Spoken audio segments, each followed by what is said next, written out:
Story Group. Really excited for today's. All right. Thanks everyone for your patience. Appreciate that. And I was going to mention we have time baked into today's session for questions at the end. So if you have questions or any anecdotes you'd like to share, feedback on the deck, certainly we welcome that from you. You can enter that into the questions tab and the GoToWebinar control panel. And then we will be sending out a copy of today's slides to everyone who's registered for today's session. So keep an eye out for that from our marketer team within the next couple days. And with that, I'm going to turn things over to Tony to get us going. Tony? Yeah, thanks, Scott. Really interesting topic because historically, you know, those of you who know us know we focused a lot on kind of enterprise, particularly large enterprise stacks. That's changed over the past couple of years, and in particular, you know that we keep close tabs on all these different MarTech marketplaces, and we've published this annual subway map that shows all kinds of different vendors and what are the marketplaces that you can find them in, or a single vendor, what kind of platforms do they have out there on offer. So this is one slice of the market. What's interesting about this, of course, is that every one of these vendors will say that they support both large enterprise and mid-market, and they can all show you examples of one large enterprise and at least one mid-market client. But the reality is that there are some differences from a MarTech perspective if you're more of a mid-market firm in how you should approach this. And so that's what we're going to be talking about today. And what we're going to do is turn this diagram, which is a view of the marketplace, kind of on its side, and instead approach this from sort of a stack perspective. So how's the next 20 minutes going to go? We're going to talk about kind of the classic enterprise, particularly large enterprise stack. Then we're going to sort of make a definition of what is mid-market and where do you fit in there. And then we'll talk about what is effectively two strategic choices for you with respect to your stack. A lot of it depending on where you place yourself size-wise. And of course, like every session like this, we're going to end up with some recommendations. So this is what we call our composable stack model. This is for B2C. We'll show you there's some differences for B2B as well. We have engagement channels at the top, various engagement services that many of us have spent the past 2 decades kind of beefing up. And then this kind of new category of customer foundation services, which are going to be really critical in an omni-channel world and in an AI-first world. In fact, this is where we recommend that you seat all of your AI capabilities, generative AI with content, insights AI with data, and decisioning AI with decisioning. So this is kind of what historically we've described as a large enterprise stack model, but the concepts are still important regardless of what size you are. And so we're going to be talking about that a little bit later. But the idea behind this is that this is what we call a legless architecture. Is that you have the 3 legs here now are going to be content, data, and decisioning. And where we're getting to a place, particularly with large enterprises, is that you have these pluggable engagement services that are getting their data, their content, and their decisions from lower in your stack, right? And so some of the complexity, some of your people resource, some of your budget resources going forward can and should move lower in your stack. And this is what smart companies are doing now. This is really the only way to get to speed and scale. It's the only way to do omni-channel because you don't want key foundational capabilities locked in a particular silo. And we know now this is the only way to get to effective AI, including agentic AI. And so this is kind of a vision for where the enterprise stack is going. And you can see here, these are more kind of B2B oriented pluggable engagement services. These could also be B2C. But regardless of whether you're B2B or B2C, there are these customer foundation services that you want in a kind of a stack neutral, or we would say decoupled way. So you can apply them across all of your different channels, and you can apply effective AI at that base tier, which is where you really need it. So this is a kind of a classic enterprise stack model. It's a little bit forward looking, but certainly the smartest and large enterprises that we work with are headed in this direction. But now let's talk about what is mid-market. So mid-market is kind of a vendor term. What we're really referring to here is what is a mid-sized enterprise or firm. That's a really interesting question, and you'll get different answers for it. There is kind of a classic answer on the left, which is your typical business tier. So you can measure an enterprise based on its employee count and then roughly the revenues that are associated with that. Of course, you know, those two don't always go together. And we're also talking about some pretty big boundaries here. So mid-market from 50 million to $1 billion in revenue, or from 100 to nearly 1,000 employees, that's a lot. And small, you know, under 100 employees can be a lot. That can be a small business. In some contexts, it's a micro business in others. And so there's a lot of sort of boundaries here, but generally speaking, this is sort of how the world has defined this. But there's also what we've noticed across these different tiers are what we call MarTech accelerators. In other words, factors that will move a company up a bit of a level. So if you're a digital native firm, certainly we've seen, we've worked with firms with under 100 people where they've definitely gone with sort of enterprise spend and enterprise tooling for MarTech. If you're broadly international, that's going to also probably accelerate the sophistication that you need out of all of your digital.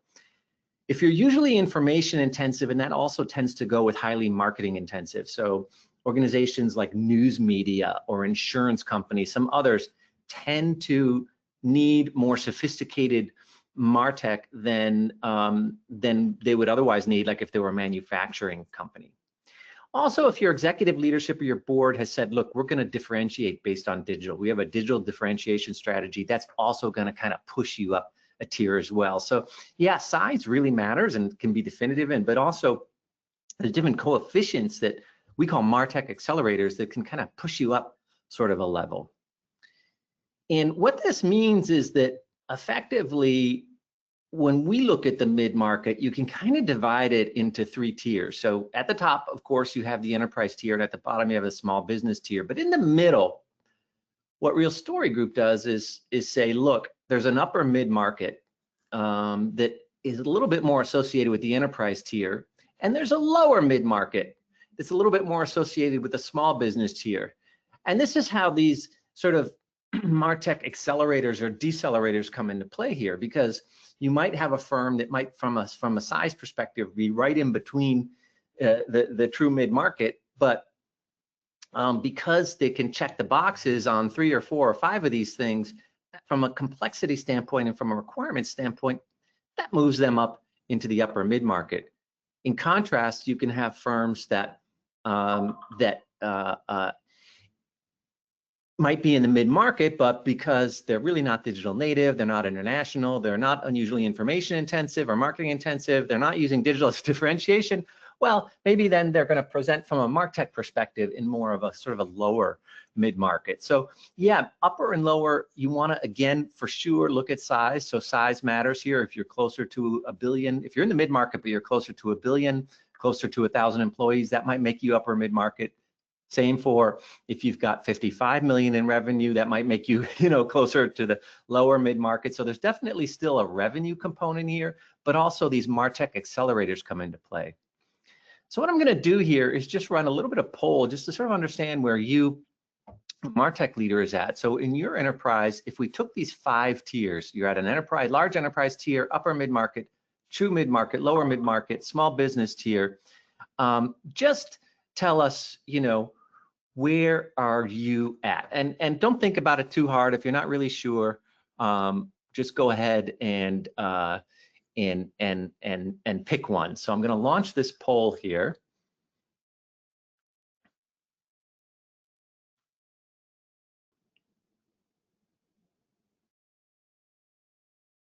And let's see, where do you put yourselves?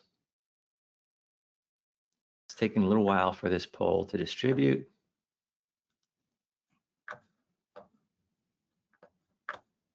And just give it a second.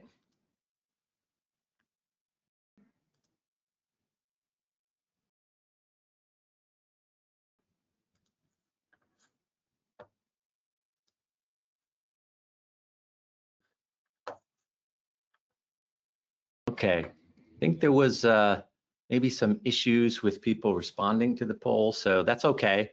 We're gonna just assume that you're kind of spread around there. But let's go into it in a little bit more detail here. So there's really, from a stack perspective, there's two key stacks that we're looking at. Three, I guess, if you include the bottom. So if one, you have an enterprise tier and upper mid-market. From a stack perspective, they're really almost identical, that you need a composable stack. In the true mid-market, you really require what we call a box set stack, a box set of two stacks, and we'll talk about that in a minute. If you're lower mid-market, then you probably really have more needs according to what an industry suite it would provide. So you kind of fall into the small business tier, where typically we'll see like an industry suite that maybe might be managed by only one person in your organization, handles your website, your email, everything in that one industry suite. But what we're going to focus on today is the true mid-market that has this sort of box set, and then the upper mid-market that really requires a composable stack similar to large enterprise. So let's start with the enterprise stack model. And again, we see that this has sort of three tiers to it and a lot of different boxes here. And what we know from looking at how other enterprises have deployed this, that it's really a composable model, which means that you're not going all in on a certain vendor here, that you're really going for more of a best of breed approach, where you're really trying to get good fit and the right value and the right alignment across these different platforms, and then you're integrating them together. So the enterprise model is really a for the most part, a point solutions model. Now, let's take a look at what this future then looks at from a content management perspective. Is that the way that we see this playing out is that the future is you're going to have your most important marketing content in an omni-channel content platform. So it's going to have digital asset management, product information, and different omni-channel content services. This is where you'll do translation management. This is where you have generative AI services, and you're going to push those content reusable components to all your different engagement services. And your web content management system then becomes much lighter. It's basically about dynamic experience assembly. And so this is one of the opportunities of this composable model, is that you have an opportunity to get a lot lighter at your web tier, because a lot of services are getting pushed underneath. Now, so you'll need a much simpler web CMS in the future. You're going to see we're going to contrast this with the mid-market model, where you actually have a more heavyweight CMS. So that's the kind of the difference between the two. But if we just cover off on here, the composable stack in the upper mid-market, it's a composable stack, but you still want to pursue over here on the left what we call an enterprise light technology strategy, which is you still have a composable model, but you want less developer heavy platforms, because you're not going to have the same developer footprint. You definitely don't want like bundled suites from the likes of Oracle, Adobe, and Salesforce. You want more kind of Switzerland vendors that can play well together. You are likely going to need some sort of iPaaS-based integration services. So that's integration platforms as a service that can help connect the different pieces across your stack. And you definitely want to keep your dreams and your edge cases in check. Now, that doesn't mean that you need to keep your ambitions in check, but just, to be able to do this from an upper mid-market perspective means that, you need to be able to sort of live within your means in terms of what you're going to do. But definitely, if we switch over to the right here, it is very much a composable best of breed story. So you're going to want to decouple your web CMS, for example, from your digital asset management platform and your social media platform, and probably get specialty tools for all of those. Same thing, by the way, for e-commerce and other services. With respect to customer data activation, you might need a lightweight CDP, but you're not going to bundle it with your outbound marketing like an ESP. You're not going to bundle it with your analytics and modeling services, which should really come from somewhere else, right? So it's very much of a decoupled, best of breed, composable type architecture. It's just that you're focusing on kind of lighter weight enterprise tools. Very different story in the true mid-market, where we have this sort of box set model. And the box sets model says you have a couple of box sets here. And we put boxes where they tend to provide services, but not all vendors will provide all these services. This is just kind of an overall guide. So first, let's start with the green box, which is customer engagement platforms, or CEPs. These are kind of new entrants into the marketplace. We'll talk about them a little bit more in a minute. But these cover kind of your data services and your outbound marketing services. So you can see here, outbound marketing, a key component of any customer engagement platform, but they're also going to have some, likely have some insights and decisioning AI. They're going to have some sort of customer data layer, probably some sort of customer data analytics in there, almost surely some test and optimization, almost surely some personalization, maybe some other services too. So it's almost like a data and outbound marketing platform in a box. Then you've got another box over here for more inbound engagement. We call this CMS Plus. So this is a wide-ranging CMS platform that also has, of course, generative AI, probably a built-in DAM of some kind, can potentially do some social media publishing, maybe even has some light e-commerce attached to it. So it's handling a lot of your inbound requests, and handles where that's also where most of your, if not all of your marketing content ends up living. And so then these two then play together, and that makes up 90% of your stack.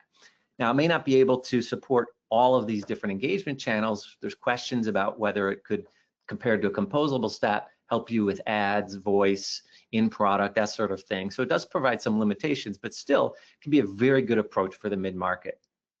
So let's talk about CEPs. Real Story Group has just completed some research on customer engagement platforms. It's a relatively new space in the marketplace. CEPs are integrated platforms that combine lightweight, the key word there is lightweight, customer data management with engagement capabilities, and optionally a range of other multi-channel services. So they take really an engagement first approach, particularly an outbound approach. It's kind of like a stack in the box. It can bundle 8 or 9 different capabilities together.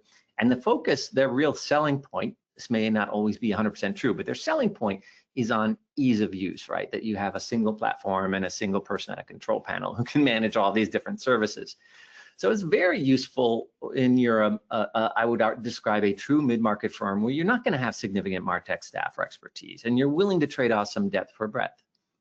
Or your budget simply doesn't allow you to string together a bunch of enterprise tier vendors, and you don't need to, or for that matter, have the resources to heavily customize key features. Where CEPs become problematic is you will hit some sort of functional ceiling in the platform if you have very sophisticated needs. These are new vendors. If your vendor could theoretically become unstable in some way or another, and you end up, your fit changes, or you drift outside the vendor's sweet spot, you have a lot of eggs in one basket there. So it's one thing if you drift outside the sweet spot of a vendor that's more of a point solutions vendor.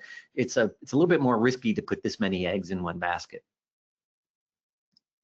This is our market overview. This is a very young marketplace, and the vendors don't always fit neatly in the categories.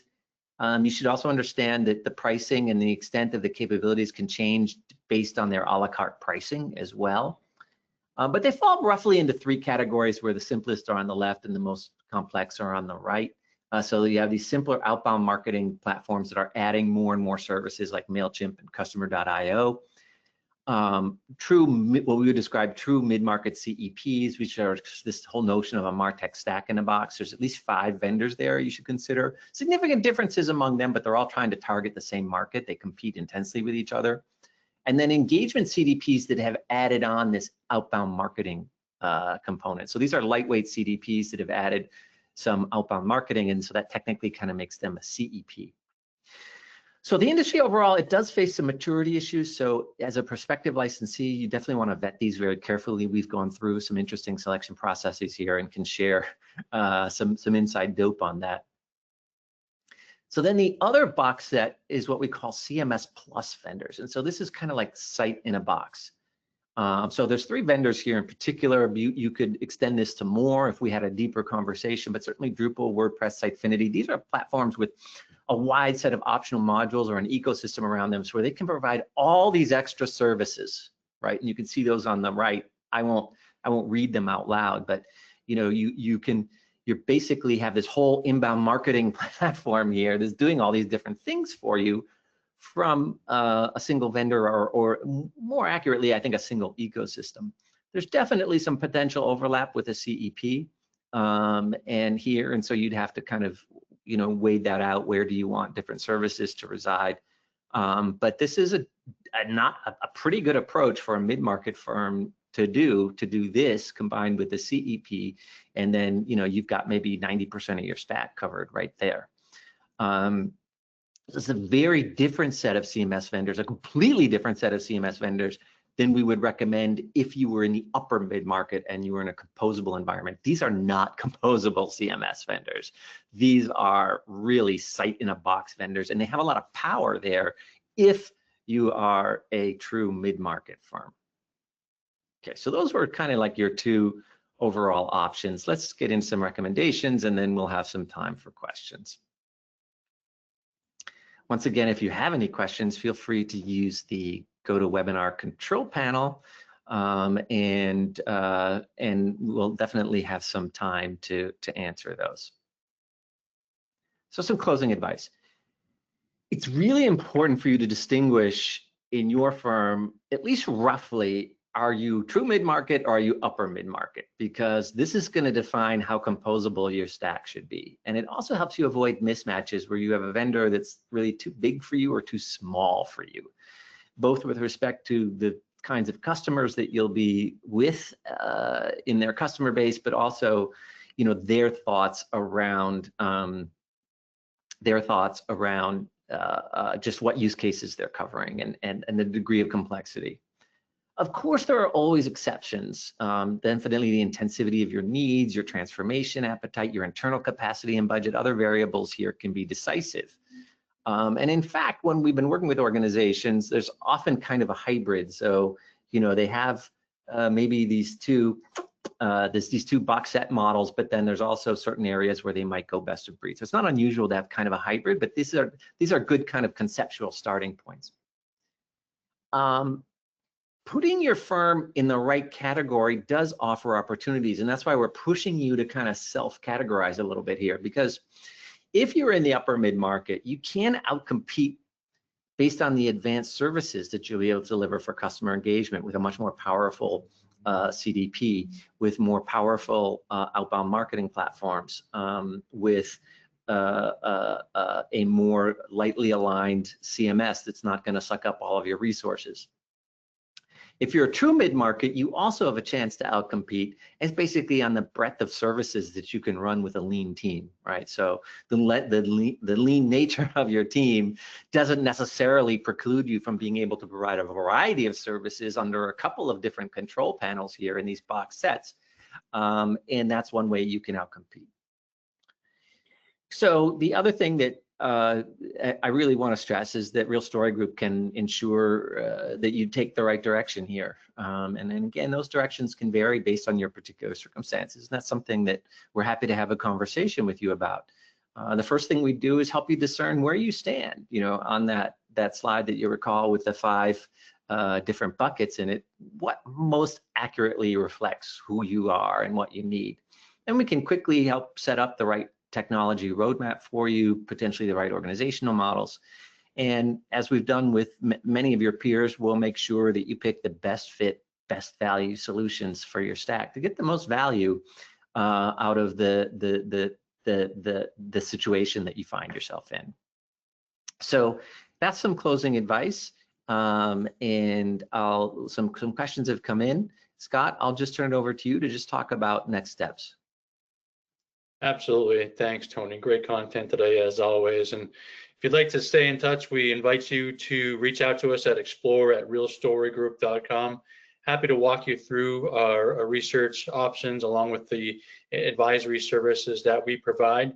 If you enjoyed today's presentation, we have another session coming up in 2 weeks on November 25th, a provocative topic, the death of web CMS as we know it. So that should certainly be an insightful discussion. And we also invite you to take a look at take a listen to our podcast. You can find it on any of your podcast platforms, The Real Story on MarTech. So take a listen to that and hear more of Tony and our colleague Jared Jingers's opinions on the different aspects of MarTech today. I do have a question that's come in from Sarah. Tony, is that showing up on your side as well? Yeah, sure is. And I'll just remind you, we have a chance if you want to put a question in the questions tab and go to webinar, feel free to do so. But Sarah's asking, how do staffing requirements differ in these tiers? Are there organizational requirements like dev support? Yeah, I think that's a great point, Sarah. And we often find a mismatch between staffing and ambitions, and it's a real critical red flag. And so if we can't change the staffing environment, then we need to make sure that we are downshifting to the right technology, that you don't require a lot of staff. I think that's one of the greatest tragedies that we see across the MarTech stage is enterprises overbuying MarTech and not being able to staff it for full value and not realizing the value, paying a lot of money for it and not realizing its full value. So you definitely want to be realistic about the staffing that you have.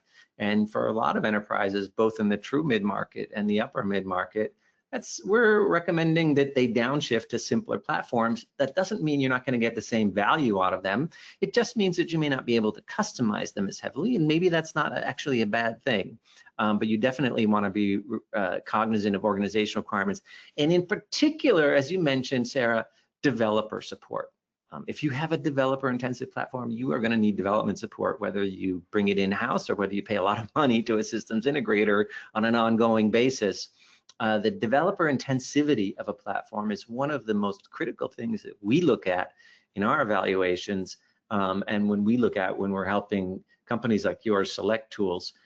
Developer intensivity isn't a bad thing if you have access to a lot of developers and you do want to do things that are really special or unique. It becomes a real lodestone if you don't have a lot of developers, and then there's a lot of capacity there that goes fallow. So, well, we reached the bottom half hour of the bottom half of the hour here. So, as always, great to connect up with you. If you have any questions or you want to connect with us directly, just feel to reach out to us on using the coordinates on this screen, and definitely look forward to hearing from you. Next time, as Scott mentioned, is going to be a provocative one, going to be interesting. We're going to come back to this whole issue of CMS. But till then, this is Tony Byrne signing off for the rest of the Real Story Group team. See you next time. Bye now.